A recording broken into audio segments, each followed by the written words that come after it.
Le secret de la réussite de sa tontine, c'est l'objectif qu'on se fixe. Je vais encore redire ça. Le secret de la réussite de sa tontine, c'est l'objectif qu'on se fixe. Et je vais aussi réadapter une citation que vous avez déjà sûrement entendue, mais je vais la réadapter pour la vidéo. Une tontine sans objectif n'est que ruine de son argent. Une tontine sans objectif n'est que ruine de son argent. Si vous faites une tontine et que vous n'avez pas encore défini la raison pour laquelle vous faites la tontine et que vous faites juste la tontine parce que oui, c'est beau, parce que tout le monde fait la tontine, ce qui va se passer, et ça j'ai déjà expérimenté ça plusieurs fois et je ne peux pas vous expliquer comment, ce qui va se passer, c'est que lorsque vous allez recevoir l'argent de la tontine dans votre main, vous allez le dilapider en un moins de temps et vous ne verrez même pas ce que vous aurez fait avec cet argent. Et vous regretterez même la tontine en question parce que vous aurez eu l'impression que vous avez cotisé pendant 1 an, pendant 2 ans pour avoir un argent que vous dépensez rapidement. Laissez-moi vous dire une chose. L'argent peut s'épargner pendant 1 an. Vous pouvez prendre 1 an pour économiser 5 000 €, mais je vous assure que les mêmes 5 000 €, vous les dépensez en 1 semaine. Et la frustration de recommencer encore, ça va vous donner le dégoût de la tontine. Et pourtant, la tontine est très puissante. Le secret, c'est de se fixer un objectif.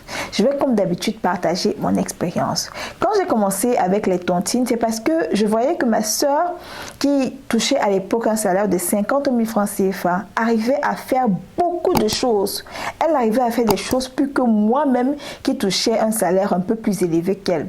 C'est vrai que je vis en Europe, j'avais un salaire à l'époque, j'avais un salaire un peu plus élevé que le sien et tout, mais je me demandais comment est-ce qu'elle faisait honnêtement, comment est-ce qu'elle faisait pour pouvoir acheter ci, acheter ça, payer pour ci, payer pour ça, déménager, aménager la maison. Et à l'époque, elle n'était pas encore mariée, mais je me demandais, mais comment est-ce que tu fais avec ton salaire de 50 000 pour faire ci, pour faire ça en même temps? Et puis elle m'a dit, son secret, c'est la discipline et la tontine. À l'époque, je me disais, oui, la tontine, bah, bof, c'est un conseil banal et tout.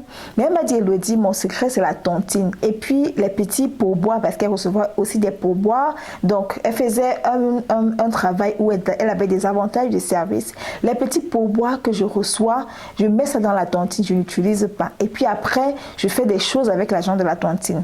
Et puis je me suis dit, ça c'est pas bête. C'est pas comme si je découvrais la tontine, mais à travers elle, en fait, vu la discipline qu'elle s'était imposée pour pouvoir cotiser, malgré son salaire de 50 000 francs CFA, je me suis dit, Elodie, je pense que tu devrais faire la même chose. Alors on a commencé avec la boutique que vous connaissez déjà, la boutique en ligne Rose Shop, à vendre les vêtements, les habits, les sacs et tout. L'avantage, la chose qui a fait qu'on évolue rapidement, c'est que elle avait déjà une source de revenus. Moi, j'avais une source de revenus qui n'avait rien à voir du tout avec Rose Shop. Ce qui fait que l'argent de Rose Shop rentrait encore dans Rose Shop et ça faisait grandir le capital. C'est pourquoi je vous fais généralement beaucoup de vidéos pour vous dire l'argent de votre business, essayez d'y toucher le moins possible. Tant que vous n'avez pas encore atteint un certain niveau dans votre capital, touchez l'argent de votre business le moins possible. Donc, quand on a commencé avec la boutique en ligne, l'objectif sur le long terme, bien entendu, c'était d'avoir une boutique physique où on vendrait des vêtements, où les personnes pourraient venir essayer sur place, acheter sur place et tout. Et chaque semaine, on faisait des comptes et du bénéfice, on décidait d'enlever une partie pour faire la tontine qu'on devait cotiser chaque fin de mois. Donc, le business en lui-même, en lui seul, avait sa tontine qu'on décidait de faire. Comment est-ce qu'on a fixé le montant à allouer pour la tontine? Parce qu'il ne faut pas faire une tontine et vous n'arrivez pas à cotiser. Ce qu'on a fait au début, pendant les 3 premiers mois, c'était d'observer combien est-ce qu'on a de bénéfices chaque semaine. Combien est-ce qu'on a de bénéfices chaque mois. Et de ce qu'on a de bénéfices chaque mois, combien est-ce qu'on peut se permettre d'enlever pour mettre dans la tontine. À savoir que je n'avais pas de salaire de ça, elle non plus n'avait pas un salaire de ça, elle travaillait complètement à Rose Shop et on s'était dit pour l'instant il faut qu'on grandisse. Et donc on a décidé d'une somme qu'on devait cotiser chaque fin de mois et je vous assure que je ne sais pas comment, mais moins de 2 ans plus tard, on a ouvert la boutique physique grâce à l'argent de la tontine. Pas de maman, pas de papa, pas de chéri, pas de mari, pas d'aide externe, pas de crédit, pas d'emprunt, rien. seulement avec l'argent de la vente en ligne et l'argent de la tontine qu'on avait pu cotiser. Si on avait décidé que chaque mois, ok, l'argent qu'on met pour la tontine, on va réinvestir pour acheter le capital, je vous assure qu'après 1 an, ça aurait été difficile d'évaluer de façon concrète combien est-ce qu'on a pu épargner. Et ça, ce sont des choses que si vous êtes déjà dans le business, vous allez comprendre. Le premier objectif que je vous recommande, si vous êtes déjà dans le business, c'est d'avoir une tontine pour votre business. La tontine de votre business aura pour but ultime de faire grandir le business. Dans quelle industrie est-ce que vous êtes? Est-ce que vous êtes dans l'industrie de la transformation, par exemple? Est-ce que vous avez besoin de machines? Est-ce que si vous achetez une machine, ça va augmenter votre capacité de production? Est-ce que ça va augmenter la capacité de production de vos beurres de karité, par exemple, de 100 bouteilles à 500 bouteilles? Si ça va augmenter votre capacité de production de 100 à 500 bouteilles, au lieu de prendre du crédit, alors allez-y lentement, surtout si votre business génère déjà du cash flow, et décidez d'un montant que vous pouvez enlever chaque fin de mois pour la tontine, un montant auquel vous allez être fidèle. C'est super important d'être fidèle parce que si vous êtes dans une tontine où quand c'est votre taux, vous ne cotisez pas, ça va parler. Ça va parler, ça je peux vous dire. Quand vous êtes malhonnête dans le business, ça parle. C'est comme le réseau. Tout le monde sait qui est malhonnête, qui n'est pas malhonnête et tout. Donc, décidez de la somme et si l'objectif c'est d'acheter cette nouvelle machine pour augmenter la capacité de production, alors choisissez une tontine pour cet objectif-là. Ça, c'est le premier objectif. Le deuxième objectif aussi que vous pouvez vous fixer, ça peut être un objectif personnel, ça peut être pour les vacances, ça peut être pour acheter un terrain. Je vais faire une autre vidéo pour parler de l'investissement immobilier parce que je pense que toute personne qui est dans les affaires doit avoir un terrain. On va parler de ça dans une autre vidéo. Ça peut être, comme je disais, pour un investissement immobilier, ça peut être pour acheter quelque chose à la maison, je ne sais pas trop.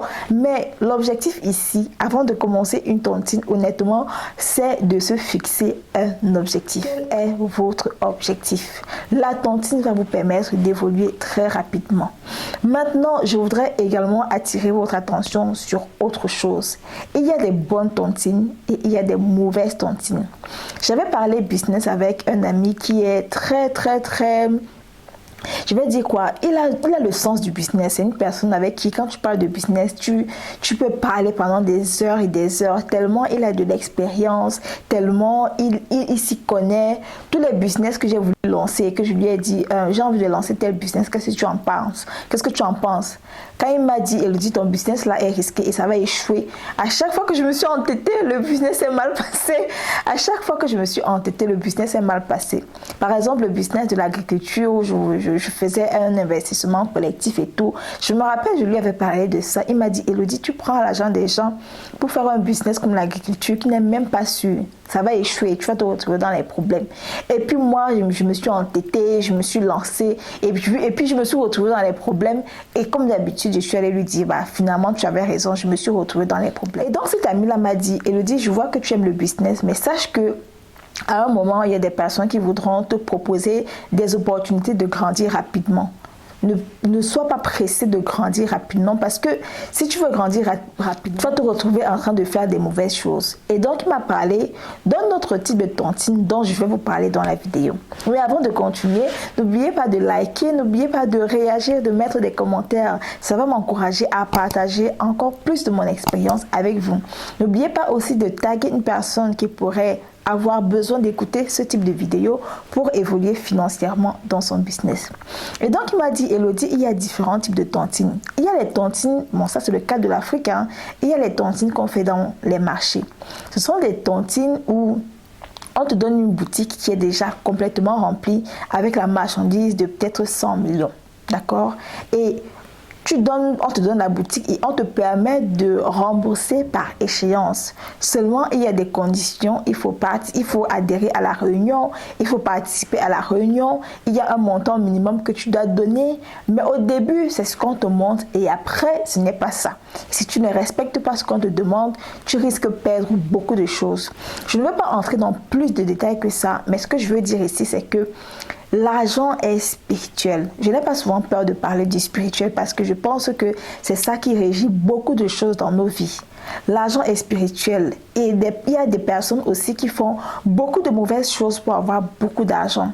Et quand vous vous associez avec des personnes pour faire une tontine, c'est l'argent qui tourne en fait. Donc, c'est toute cette énergie-là qui tourne, c'est toutes ces ondes-là qui tournent et il faut vraiment prier, je vais me dire ça, prier pour entrer dans une bonne tontine où on ne fait pas les mauvaises choses. On a tous vu les films nigérians où on t'amène quelque part, on te dit non, c'est la réunion, on te dit non, c'est une tontine des hommes d'affaires et tout.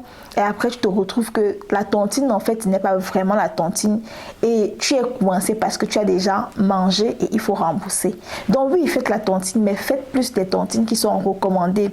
Faites des tontines qui existent depuis des années et des années. Faites des tontines avec des personnes qui ont un certain statut social. Je veux dire, vous n'allez pas entrer dans une réunion pour faire la tontine avec des personnes qui ne travaillent pas, par exemple, avec des personnes qui sont au chômage, avec des personnes qui n'ont pas de situation financière définie. Il y a par exemple les tontines pour les travailleurs, il y a les tontines pour les hommes d'affaires, il y a les tontines pour les personnes qui sont au marché, il y a différents types de tontines. Faites les tontines avec les personnes de votre catégorie et décidez un montant que vous êtes sûr que chaque fin de mois, je pourrais cotiser cet argent. La tontine est bien, mais la tontine aussi peut vous emmener dans des problèmes. Un ami dernièrement qui m'a dit qu'il cotisait quelque part et la trésorière a disparu avec sa cotisation qui était quand même de 1 500 000. Imagine combien de temps ça a pris à une personne de cotiser 1 500 000 dans ces temps-ci qui sont si difficiles. Et une personne comme ça, une trésorière se lève et elle disparaît avec l'argent. Ce sont des choses qui arrivent. La tontine est bien, mais il y a également des désavantages. Beaucoup d'entre vous, vous allez me dire, dans ce cas, c'est mieux que je prenne le risque de cotiser moi-même mon argent et tout. Mais la vérité, c'est que combien de nous sommes disciplinés avec nous-mêmes? Combien de nous sommes disciplinés avec nous-mêmes? On va se dire, oui, chaque mois, je vais épargner. Parce qu'il y a l'épargne. L'épargne, c'est une chose. La tontine, c'est une autre chose. Oui, chaque mois, je vais épargner 500 €, 200 €, 300 €. Après, il y a un problème. Finalement, on finit par utiliser l'épargne. Pourtant, quand on est dans la tontine, que tu as un problème ou pas, tu dois absolument cotiser. Donc, vous voyez un peu la nuance des deux, les avantages et les désavantages. Nous sommes parvenus à la fin de la vidéo. J'espère qu'elle vous aura plu. J'espère qu'elle vous aura surtout aidé. Et si vous n'êtes pas encore dans une tontine, j'espère qu'elle vous aura aidé à penser à vous y lancer parce que ça va vous permettre d'évoluer plus rapidement. N'oubliez pas de vous abonner à ma chaîne YouTube